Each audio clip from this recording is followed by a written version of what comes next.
polls are anything to go on, the race for Senate in North Carolina is likely to come down to the wire. Democrat Deborah Ross has clawed her way from relative obscurity to become a real challenger to Republican Richard Burr. And right now, we have crews at both candidates' headquarters. We begin with Amy Cutler and the Ross campaign. Amy. Sharon, Deborah Ross is expressing optimism going into tonight. Her campaign saying that they believe that they have made their case to the voters and that it is resonating, that they indeed do want to change. Now, Ross is a former member of the General Assembly and a former Duke law professor. It is expected to be one of the tightest Senate races in the country. In the last couple of weeks, the differences between her and her opponent, Republican incumbent Richard Burr, have become more apparent.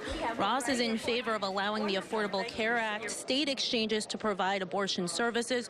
She's also previously introduced the Equal Pay Act and supports same-sex marriage. And for those that might have concerns that Ross hasn't held a national office, her press secretary had this to say.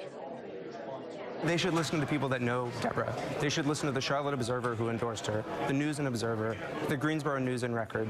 There's papers across the state who know that Deborah is going to work for them, and her record shows that. She's been influential in the state house working on ethics reform, domestic violence, and she's going to be a person who will put the people first.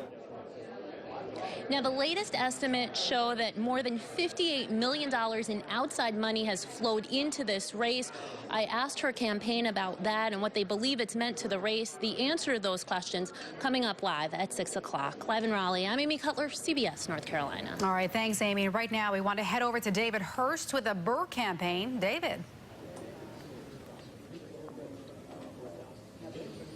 Yeah, Sharon, the campaign tells me they're feeling good, feeling confident. The senator is expected to be here at the Forsyth Country Club here in about a few hours. This is in Winston-Salem. It's in his home state. He says he really wanted an intimate setting with his family, with his friends, with supporters and volunteers to just thank them and watch the election results come in. Now, as Amy mentioned, that the polling indicates that this race will be extremely close. Most polls show Burr is leading by a slim margin, what he says will be his final campaign season. The senator has served 3 terms in the Senate, and his campaign staff is touting his record on strong national security, providing better health care options to veterans, and leading the charge on college affordability.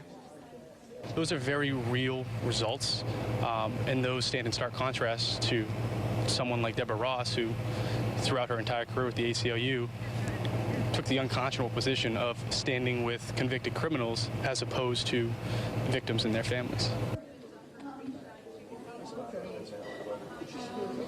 And again, Senator Burr right now with his family here in his hometown of Winston-Salem, but he is expected to be here at the Forsyth Country Club here in the next few hours to watch those results come in. We'll be here all night as well and provide updates for you throughout the evening. Reporting live in Winston-Salem, David Hurst, CBS, North Carolina.